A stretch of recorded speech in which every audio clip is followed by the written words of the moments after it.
नमस्कार प्यारे साथियों, स्वागत है आपका हमारे online YouTube channel maths with Ganesh के साथ में। कक्षा 10 की प्रश्नावली 3.2 हमारे दो चर वाले रैखिक समीकरण, जिसका प्रश्न संख्या 3 और 4 आज हम इस वीडियो में देखेंगे। प्रश्न संख्या 3 को देख लीजिए। कुछ इस प्रकार से है कि अनुपात a1/a2, b1/b2, c1/c2 की तुलना कर ज्ञात कीजिए कि निम्न रैखिक समीकरण के युग्म संगत है या असंगत हैं। देखिए, कल हमने चर्चा की थी a1/a2, b1/b2 और c1/c2 के बारे में, जहां पर हमने हल निकालना सीखा था कि इसके अद्वितीय हल होंगे, कोई हल नहीं होगा, या इसके अनेक हल अर्थात समपाती होंगे।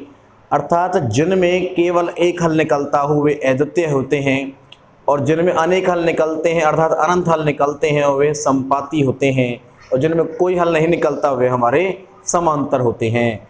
तो जिनमें कोई हल नहीं निकलता वे हल असंगत हल कहलाते हैं, और जहां हल निकलते हैं चाहे वो अनंत हो चाहे वे अद्वितीय हो वे संगत हल कहलाते हैं। तो चलिए, हमारे पास ऐसे प्रश्न संख्या 3 में 5 प्रश्न दिए हुए हैं, जिनमें 3 प्रश्न की चर्चा करते हैं। देखिए, यह पहला सवाल है 3x + 2y = 5 और 2x - 3y = 7। सबसे पहले सुनिश्चित करिए कि जो अचर मान है वह बराबर से या तो दोनों ही बाद में हो या बराबर से पहले ही हो। तो देखिए, करते हैं। देखिए, 3/2 करिए।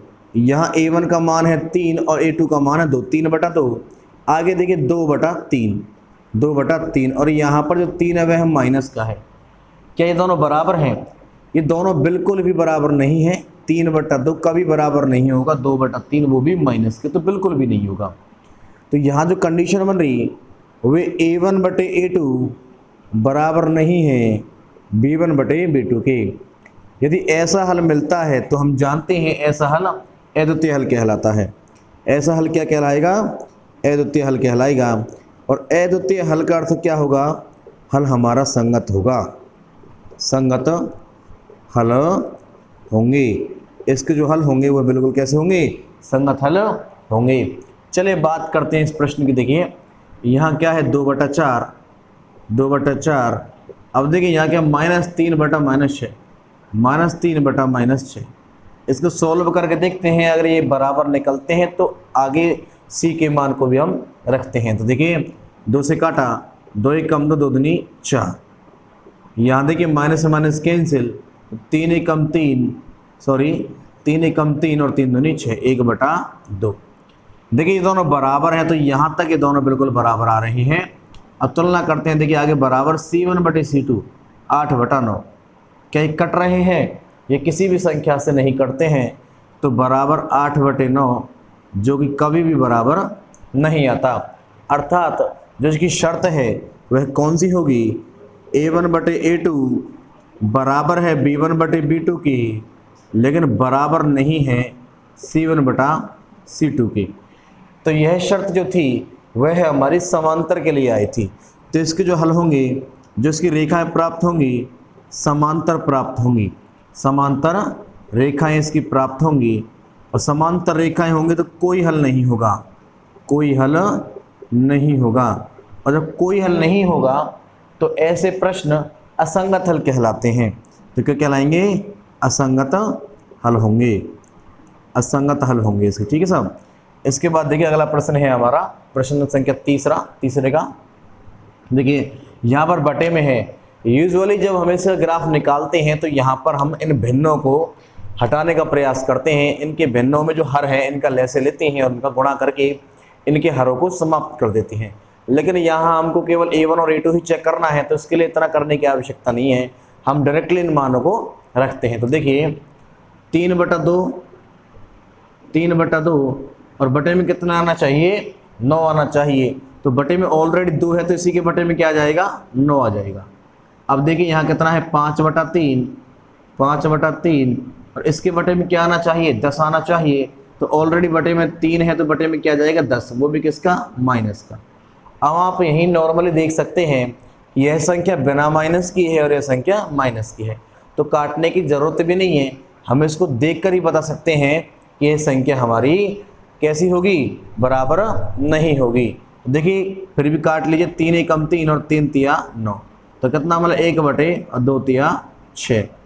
इसके बाद 5 दूनी 10, तो ऊपर मिला 1 बटे 2 तिया 6, लेकिन ये माइनस का है, ये माइनस का 1/6 और इधर वाली संख्या प्लस का 1/6, जो कि कभी बराबर नहीं होती, जो कि कभी भी बराबर नहीं होंगी। तो कौन सी कंडीशन को ये फॉलोअप करता है? यह फॉलोअप करता है a1/a2 not equal to b1/b2 को। इसका तात्पर्य क्या हुआ? अद्वितीय हल होंगे। कैसे हल होंगे? अद्वितीय हल होंगे। इसका जो ग्राफ है वह प्रतिच्छेदी रेखाओं के रूप में हमें प्राप्त होगा, और यदि हल है तो यह हल संगत होगा। यदि हल है तो यह हल कैसा प्राप्त होगा? संगत हल होंगे। देखिए, आप चाहते हैं प्रश्न को देख लीजिए, इसके बाद इसके अन्य 2 प्रश्न हैं उनकी चर्चा करते हैं फिर हम।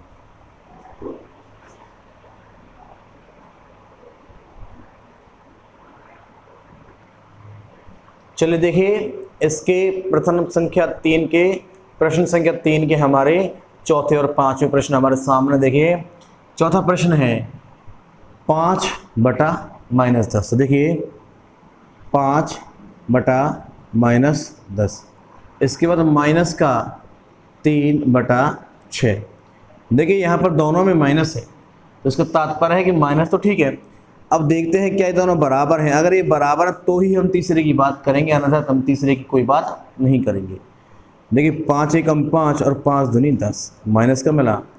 देखिए माइनस का 3 एकम 3 और 3 दूनी 6, तो अभी तक ये बिल्कुल बराबर हैं, अभी तक ये बिल्कुल बराबर है। तो तीसरे की बात करते हैं बराबर। देखिए 11/-22, तो देखिए 11 एकम 11 और 11 दूना 22, ये भी किसका आएगा? माइनस का। तो तीनों ही मान हमारे a1/a2 बराबर b1/b2 बराबर c1/c2 इस कंडीशन को फॉलोअप करते हैं। तो लिख लीजिए a1/a2 बराबर b1/b2 बराबर c1/c2, अर्थात रेखा के ऊपर रेखा, एक ही ग्राफ में एक ही रेखा के ऊपर दूसरी रेखा अतिव्यापित हो जाएगी। इसको हम बोलते हैं संपाती हल। संपाती हल होंगे, संपाती रेखाएं होंगी। संपाती कैसे होंगी? रेखाएं होंगी। और इसके हल कैसे होंगे? अनंत हल होंगे।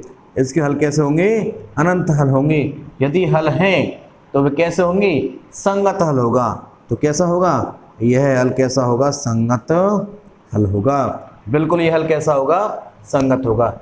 चलिए चलते हैं। देखिए 4/3, 4/3 बटे में कितना आना चाहिए? 2। यहाँ पर ऑलरेडी 3 है बटा में, तो इसी के गुणन में आ जाएगा 2। अब देखिए इसके बाद 2/3, क्या ये बराबर हैं? तो चेक कर लेते हैं। देखिए 2 से काटा 2 दूनी 4, 2/3 बिल्कुल बराबर हैं। इसके बाद आगे देखिए 8/12, तो ये बराबर है। इसके बाद चर्चा करते हैं 8/12। देखिए ये भी बराबर है क्या? ध्यान देंगे 2/3 बराबर 2/3 और काटे 4 दूनी 8, 4 तिया 12, बिल्कुल बराबर है 2/3 के। तीनों ही मान इसमें भी बराबर हो जाते हैं। तो यह है हमारी संपाती हल वाली कंडीशंस को फॉलोअप करता है। तो देखिए a1/a2 बराबर है b1/b2 बराबर है c1/c2 के, अर्थात कितने हल होंगे? अनंत हल होंगे। अनंत हल होंगे तो हल कैसे होंगे? बिल्कुल संगत हल होंगे। देखिए यहाँ हमारा तीसरा प्रश्न कंप्लीट होता है। इसके बाद हम चर्चा करते हैं चौथे प्रश्न की ओर।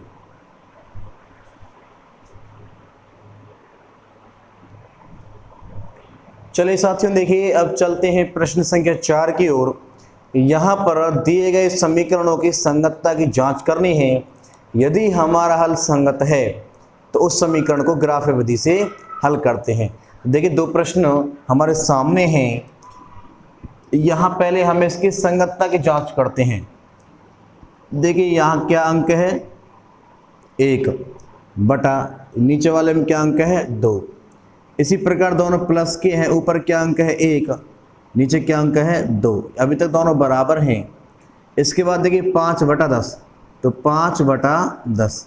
अब देखिए 5 से कैंसिल करते हैं, तो 5 एकम 5 और 5 दूनी 10, तो डेफिनेटली ये भी क्या मिलेंगे? बराबर मिलते हैं। ठीक है सर।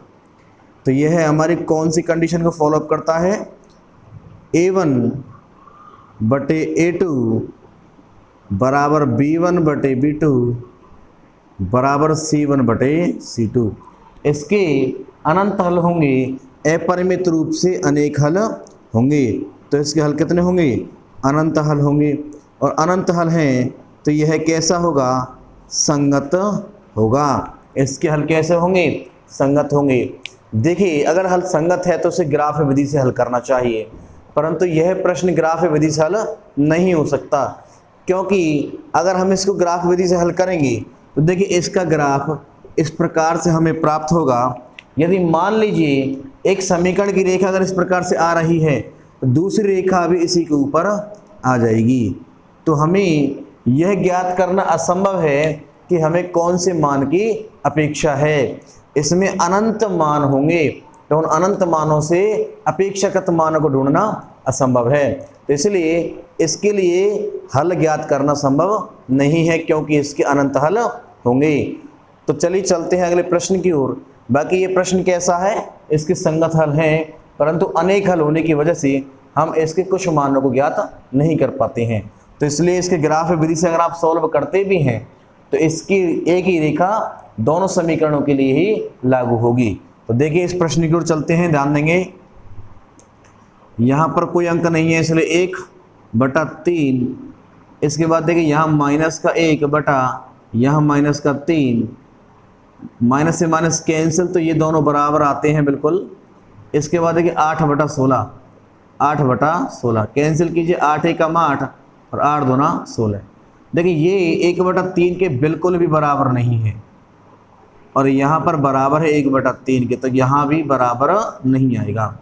तो यह हमारी कौन सी कंडीशन को फॉलोअप करता है, देखिए A1 बटे A2 बराबर है B1 बटे B2 के, किंतु बराबर नहीं है C1 बटे C2 के। इस प्रकार से प्राप्त होने वाली इस कंडीशन के अकॉर्डिंग प्राप्त होने वाली जो शर्त है उसका मान क्या आएगा, कोई हल नहीं होगा, कोई हल नहीं होगा। और यदि इसका कोई हल नहीं है तो वह हल कैसा होगा, असंगत होगा, और असंगत हल को ग्राफ विधि से हल नहीं किया जा सकता, तो असंगत हल होगा। देख लीजिए इसके बाद चलते हैं इसके अन्य सवालों की ओर।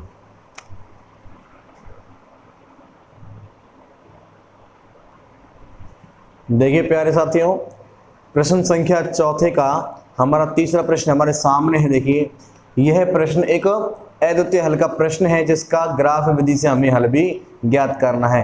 तो चलिए चेक करते हैं इसको। यहाँ क्या अंक है, 2 अंक है, और यहाँ क्या अंक है, 4। A1 बटे A2 2/4 आता है। B1 का मान कितना है, 1, और B2 का मान कितना है, -2। अब देखिए 2 1 कम 2 और 2 दूनी 4, और यहाँ पर है 1/-2। ये कभी भी बराबर नहीं होंगे। अर्थात कौन सी कंडीशन को फॉलोअप करता है कि A1 बटा A2 बराबर नहीं है B1 बटा B2 को। तो इसका हल कैसा निकलेगा, अद्वितीय हल निकलेगा। इसके हल कैसे होंगे, अद्वितीय हल होंगे, और अद्वितीय होंगे तो कैसा आएगा, संगत हल होगा, संगत हल होगा। यदि हल इसका संगत है तो इसको ग्राफ विधि से हल करते हैं। देखिए यहाँ पर समीकरण 1 का ग्राफ लिखेंगे। देखिए 2x + y - 6 बराबर 0, और यहाँ 4x - 2y - 4 बराबर 0। यहाँ पर निकालते हैं इनके मानों को। देखिए यहाँ पर y का मान लिख लेते हैं अपने पास में, x बराबर, देखिए x के साथ गुणा में 2 है तो बटे में कितना आ जाता है, बटे में आ जाता है हमारे पास 2। या फिर आप इसको और सरल कर सकते हैं, कैसे, देखिए यहाँ पर y के पास कोई गुणांक नहीं है तो यहाँ हम y को रख लेते हैं और बाकी पक्षांतर कर देते हैं। तो y के अलावा देखिए यहाँ -6 और +2x है, तो पहले माइनस वाले को भेजते हैं तो क्या आएगा, +6। इसके बाद देखिए ये 2x प्लस का है, पक्षांतर होगा तो -2x। इस प्रकार से हम बट्टे से बच सकते हैं, भाग देने से बच सकते हैं। देखिए यहाँ पर अब मान रखने का प्रारंभ करते हैं। नंबर 1, हमने जो पक्षांतरण किया है वह x का पक्षांतरण किया है, तो x के अपनी ओर से मान रखते हैं। पहला मान रखते हैं 0, तो देखिए x का मान रखेंगे इस बार, क्योंकि हमने पक्षांतरण x का किया है तो मान हम x का अपनी ओर से रखेंगे, तो x बराबर 0 पर। तो देखिए जो x का मान अपने पेंसिल की सहायता से यहाँ 0 रख दीजिए। तो देखिए y बराबर 6 माइनस 2 गुणा 0 करेंगे तो कितना मिलेगा 0, और 6 में से 0 जाएंगे तो कितना मिलेगा 6। इस प्रकार से यहाँ हमें मान प्राप्त होता है, और 0 को इरेजर की सहायता से इरेज कर दीजिए। इसके बाद देखिए नंबर 2, अब x बराबर 2 रख दीजिए। अब 2 रखते हैं तो देखिए y बराबर क्या मिलेगा, y बराबर 6 माइनस x के स्थान पर 2 रखते हैं तो देखिए 2 दूनी 4, तो 6 में से 4 जाएगा तो कितना मिलेगा 2 हमको प्राप्त हो जाता है। तो देखिए यहाँ पर जो सारणी प्राप्त हुई वह सारणी प्राप्त होती है, 2 मान है तो 2 डंडे खींचते हैं, x ऊपर और y नीचे की ओर। तो देखिए x के क्या क्या मान हैं, x का मान 0 और 2 रखे, तो ऊपर x का मान 0 और ऊपर y का मान 2। ध्यान देना हमने y का मान नहीं रखा है, हमने x का मान रखा है, तो x के सामने 0 और 2 आएगा। अब y के मान पर क्या आएगा, y का मान है 6 और y का मान है 2, 6 और 2 हमें प्राप्त हो जाता है। अब चलिए चलते हैं देखिए इस समीकरण की ओर। यहाँ पर दोनों में ही x और y दोनों में ही गुणांक अवेलेबल है, तो हम यहाँ पर x को ही रोक लेते हैं। देखिए x बराबर, x के साथ गुणांक में कौन है 4 है, तो बटा लगा करके 4 लगा दीजिए। अब देखिए दोनों ही माइनस के हैं, तो किसी को भी पहले पहुँचा दीजिए, कोई फर्क नहीं पड़ता। तो माइनस का 2y जब पक्षांतरित होगा तो प्लस का 2y, और माइनस का 4 पक्षांतरित होगा तो प्लस का 4 हो जाता है। तो देखिए यहाँ पर x के इस पक्षांतरण रूप को बॉक्स में बंद करते हैं और रखते हैं मानों की शुरुआत। नंबर 1, हमने यहाँ पर पक्षांतरण y वाले मान का किया है, तो हम भी y का ही मान अपनी ओर से रखते हैं। तो देखिए नंबर 1, y बराबर 0 पर, देखिए y बराबर 0 पर रखेंगे तो x बराबर, देखिए पेंसिल की सहायता से यहाँ 0 रखते हैं, पेंसिल की सहायता से यहाँ पर 0 रखते हैं, तो देखिए 2 गुणा 0 करेंगे तो कितना मिलेगा 0, और 0 को 4 में जोड़ेंगे तो कितना मिलेगा 4, बटे में कितना मिलता है 4, और 4 का भाग 4 में लगाएंगे तो कितना मिलेगा 4 एकम 4 यहाँ पर मिल जाता है। इसी प्रकार नंबर 2 देखिए y का मान 2 रखते हैं इस बार, y बराबर 2 पर, तो देखिए यहाँ इस बार y का मान 2 रखते हैं तो x बराबर, देखिए 2 दूना 4, तो यह 4 प्लस कितना मिलेगा 4 बटा कितना है 4, देखिए 4 और 4 कितना आता है 8 बटे कितना मिला 4, तो 4 दूनी 8, हमारे पास क्या मिल जाता है मान 2 प्राप्त हो जाता है। तो इसकी सारणी बनाते हैं। देखिए इसकी सारणी के 2 मान है तो 2 ही डंडे खींचेंगे, ऊपर लिखते हैं x और नीचे लिखते हैं y। हमने इस बार y के मान रखे हैं तो y के मानों को y के सामने लिखते हैं। y का मान है 0 और y का मान है 2, तो x का मान कितना है 1 और y का मान कितना है, सॉरी, और x का दूसरा मान कितना है 2। देखिए यहाँ पर हमने कल एक प्रश्न किया था, उसमें भी मैंने आपको बताया था अद्वितीय हल में समीकरण में आप देख लीजिए, सारणी में देख लीजिए, जो मान कॉमन मिलते हैं वही आपका हल क्षेत्र होगा।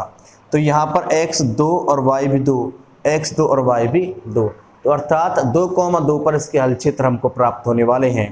तो आप चाहें तो इसको समीकरण को ग्राफ के माध्यम से भी देख लीजिए। देखिए यह 0, ये x एक्सिस, ये x डैश एक्सिस, y और y डैश एक्सिस। देखिए x का उच्चतम मान कितना है 2 ही है, तो यहाँ पर 1 2 3, अब इसी प्रकार इसी क्रम को -1 -2 -3, y का क्रम 1 2 3, क्योंकि y का उच्चतम मान कितना है 6 तक है, तो अपने को y की जो मान है वह 6 7 तक लेके जाने होंगे। 3 4 5 6 7 और यहाँ पर y प्राप्त हो जाता है। देखिए इसी क्रम में -1 -2 -3 -4, क्योंकि हमें माइनस के मान दिए नहीं हैं तो हमें माइनस के मानों को लेकर ज़्यादा नहीं सोचना है। देखिए अब x का मान 6 है और y का मान है 0। तो यहाँ पर इस समीकरण के अकॉर्डिंग हमें x का मान कितना चलना है 0, अर्थात चलना ही नहीं है, और y का मान कितना चलना है 6 तक चलना है। तो देखिए यहाँ पर y का मान कितना चलना है 6 तक। तो देखिए यहाँ पर x चलना ही नहीं है, y पर केवल 6 चलना है। इस प्रकार से यहाँ पर हम यहाँ पहुँच जाते हैं। अब देखिए x पर 2, y पर भी 2, तो x पर 2 चलेंगे और इसी प्रकार इसी क्रम के अनुसार y पर भी 2 चलेंगे, और इन मानों को मिलाते हुए एक लाइन, एक रेखा खींच देते हैं, और इस रेखा पर इसका समीकरण लिख देंगे 2x प्लस वाई माइनस 6 बराबर 0। देखिए 2x प्लस वाई माइनस 6 बराबर 0, इस रेखा पर हमने समीकरण डाल दिया। इसके बाद इसकी बात करते हैं। देखिए x पर 1 है, y पर कितना है 0, अर्थात तो y पर नहीं चलना, x पर केवल 1 पर चलना है। तो x पर 1 पर आ गई, y पर चलना ही नहीं है, तो यही हमारा क्या होगा, बॉक्स होगा। और x पर भी 2 और y पर भी 2, तो पुनः यही बिंदु हमें प्राप्त हो जाता है। इन दोनों को मिलाते हुए एक रेखा खींचते, देखिए यहाँ पर इस प्रकार से एक रेखा हमें प्राप्त हो जाती है। थोड़ी सी टेढ़ी हो गई है, देखिए यहाँ पर इन दोनों को मिलाते हुए एक रेखा खींच देते हैं। इस रेखा का समीकरण क्या है, 4x minus 2y minus 4, 4x minus 2y minus 4 बराबर 0। अब सबसे बड़ी बात है, ये दो रेखाएं जहां प्रतिच्छेद कर रही होंगी वही इसका हल क्षेत्र होगा। तो देखिए ये रेखाएं x बराबर 2 पर और y बराबर 2 पर प्रतिच्छेद कर रही हैं, तो यहाँ इसका जो हल होगा, इसके जो हल होंगे वह x बराबर 2 और y बराबर भी 2 प्राप्त होते हैं। इस प्रकार से हमारे यह प्रश्न यह समाप्त होता है। इसको देख लीजिए, इसके बाद अगले प्रश्न की चर्चा करते हैं।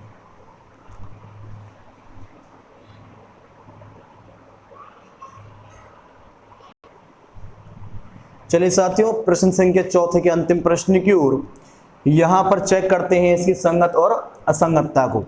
देखिए यहाँ a1 का मान कितना है 2 बटे a2 का मान कितना है 4, यहाँ b1 का मान कितना है -2 बटे b2 का मान कितना है -4।